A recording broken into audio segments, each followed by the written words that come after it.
Sir ఈ 5 సంవత్సరాల YCP ruling ఎలా ఉంది సార్? మాకు బాగలేదు. ఎందువల్ల అంటారు? అంటే కొంతమంది ఏమో పథకాలు ఇస్తున్నామంటున్నారు. పథకాలు ఏముందండి, 10 లక్షల కోట్లు అప్పులు తెచ్చాడండి. 18 మంది ముఖ్యమంత్రులు అయ్యారండి ఆంధ్రప్రదేశ్కి. 3 లక్షల కోట్లు అప్పు చేశారండి. ఈయన వచ్చినాక 10 లక్షల కోట్లు అప్పు చేశాడండి, 2 లక్షల కోట్లు పంచాడండి.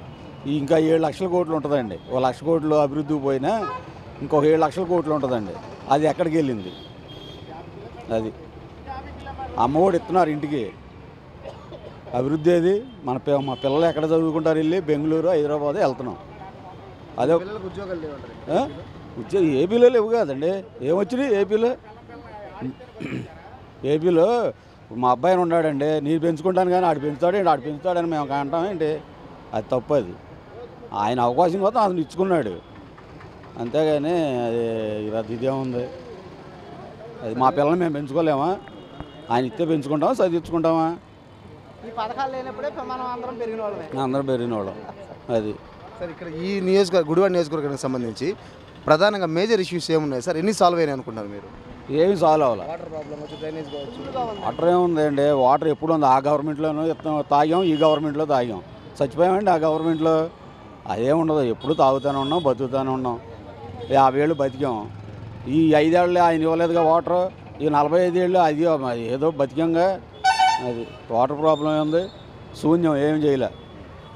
సార్ ఈసారి ఇక్కడ సిట్టింగ్ ఎమ్మెల్యే ఉన్నటువంటి కొడాలి నాని ఫస్ట్ టైం పోటీ చేసిన వెనిగండ్ల రాము పోటీ పడుతుంది సార్. ఎవరికి ఛాన్స్ ఉండొచ్చు? రాము గారికి ఉంటుంది. మారాలి. పెద్దగా చేంజ్ అవ్వాలి. అది మారాలి, గవర్నమెంట్ మారాలి.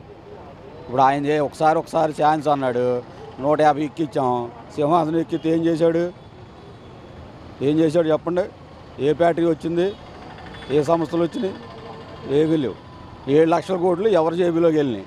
అది ఏముందండి, మనకు తెలుగుదేశం వాళ్ళ గవర్నమెంట్ వస్తే మనకు మా వాళ్ళందరికీ బాగుంటుందని మేము అనుకుంటున్నాం. ఎందువల్ల అంటారు సార్? ఎందువల్ల అంటే అభివృద్ధి లేదు మాకు. పిల్లలకి ఏమన్నా ఇప్పుడు పోలవరం కానీ అవి కానీ కట్టినట్టయితే మనకు వాటర్ ప్రాబ్లం ఉండేది కాదు. వాటర్గా అయితే అసలు బిందులు వేసుకుని రోడ్ల మీద తిరుగుతున్నారు. అవన్నీ మనం చూస్తే అవన్నీ తెలుస్తుంది మనకి. మనం ఏంటంటే 4-3 ఏమైనా మళ్ళీ వైసీపీ వాళ్ళు ఏమైనా చేస్తారో ఏమైనా కొంతమంది చెప్పకపోవటం ప్రధాన కారణాలు ఉంటాయి. గవికిని చెప్పామనుకో అందులో వెళ్తా ఈడు మన ఇంటి దగ్గర ఓడారా అని కోటం కూడా కొడతారు. ఎందుకండి? నమస్కారం. ఈసారి ఇక్కడ గుడివాడలో ఎవరు గెలిచే ఛాన్స్? వాళ్ళు మార్పు రావాలని కోరుకుంటున్నారండి. ఎవరనేది అదే మార్పు రావాలని మేము కోరుకుంటాం. వస్తుందని అనుకోవాలి అంతే. ఇప్పుడు గవికిని ఏదో చెప్తారా నన్ను తిడతారు. Please like and subscribe eagle Andhra.